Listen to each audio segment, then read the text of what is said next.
Hi, I'm Melissa Weaver Dunning, and I'm going to demonstrate a few basic weaving techniques today. I'm going to show you how to get a clean start after you've left space for fringe. I'm going to show some basic shuttle handling techniques, and then I'm going to do color changes. And so let's get started. So I'm going to step on my first, the measuring tape.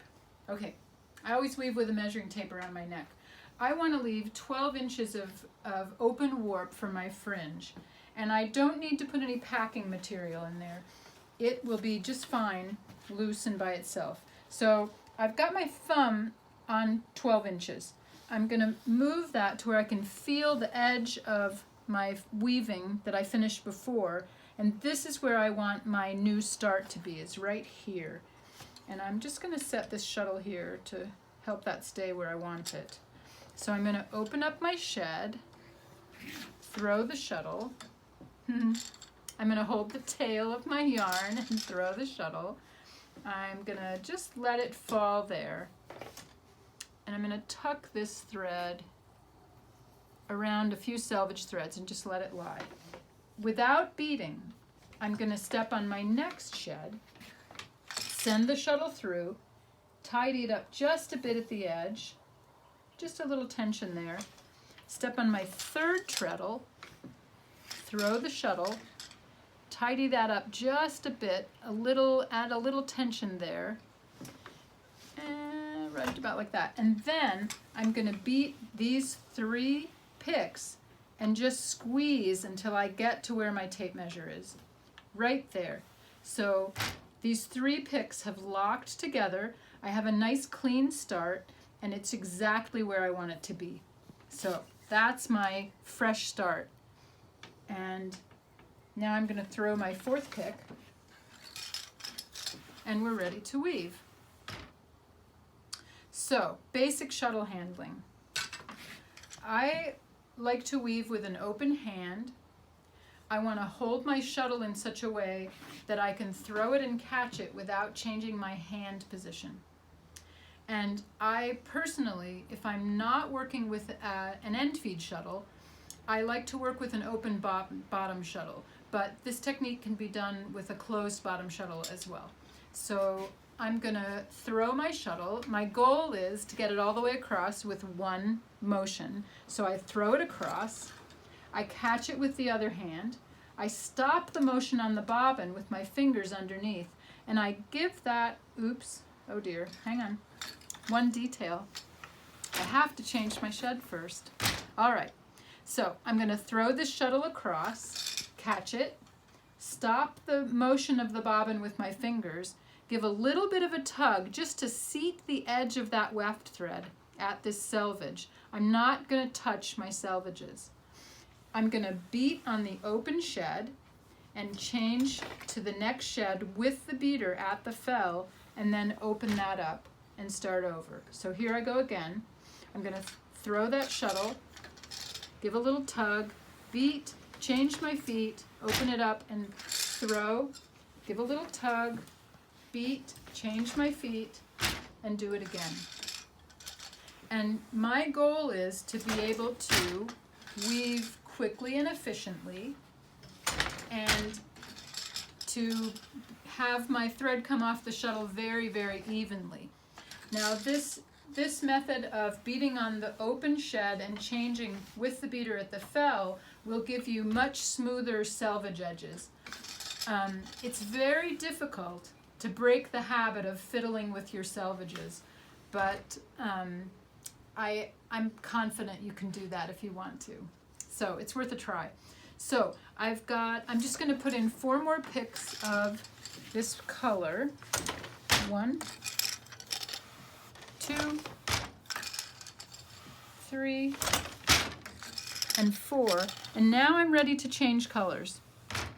So I'm going to tuck in my old color into this new shed. I'm back with the 1st and 2nd harnesses raised. I'm just going to dip it in this inch or so and let my shuttle do the job of tucking that tail in. It's much easier than using my fingers. I'm going to use brown next. I'm going to grasp the end of that tail of weft and throw my shuttle. Of course, it didn't go all the way. And I'm going to release that tail and let it slide in until there's just a little bit sticking out. And then I'll watch it as I beat to make sure, no, I'm not happy with that. So I'm going to do that again and leave a little more thread out. I just want to be sure that I have an overlap. So I've overlapped my old color and my new color for this first inch or so. And that will be sufficient to control this yarn. So now I'm ready to change to a new shed and weave a little bit with this color. I'm at the end of the bobbin and it's not coming off as smoothly as I'd like. Let's see if we can get 4 more picks out of this.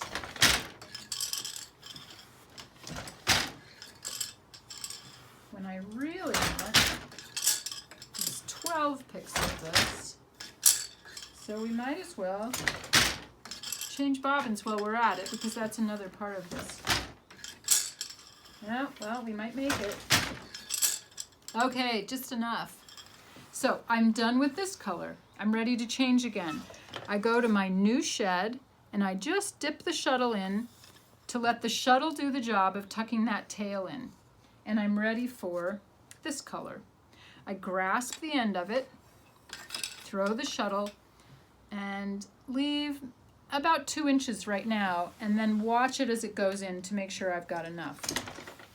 So I've now overlapped the brown and this yellow gold color, just that little bit, just about an inch or a little bit more, and that is sufficient. Now, what I'm weaving is a plaid. It's not technically a traditional tartan, but it's very similar. And in traditional tartan, all of the colors are in units of 2 or 4, and all the color changes are on one side. And students often talk about being concerned that you're going to build up extra yarn on that side. Particularly with wool, there's not an issue with that. The wool is squishy enough, it'll shift to make room for it. It won't be a problem. If all your color changes on one side, if you start to make a change on the other side, you'll know you've made an error. You can go and look for your mistake and correct it. So let's do just a little bit more, and I'll change colors one more time. That's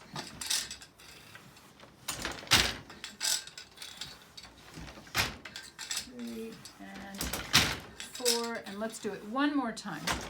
So I'm just going to tip this in for that little bit of an inch, and I'm going to start the green. So the green and the gold are overlapping in the same shed. I'm leaving a little bit of a tail so that there'll be some sticking out. I know there's a good overlap there, and weave a few more picks. Where are my feet? Okay, and there we go. So now I've made all of these color changes without cutting the yarn. When I get to a point where I need to advance the warp, or I need a shuttle that's still attached, then I'll come through and snip everything, and all my shells are free again. So that is simple color change. I did make a treadling error there, but I'll go back and fix that now when you're not looking. Thanks very much. And we're done.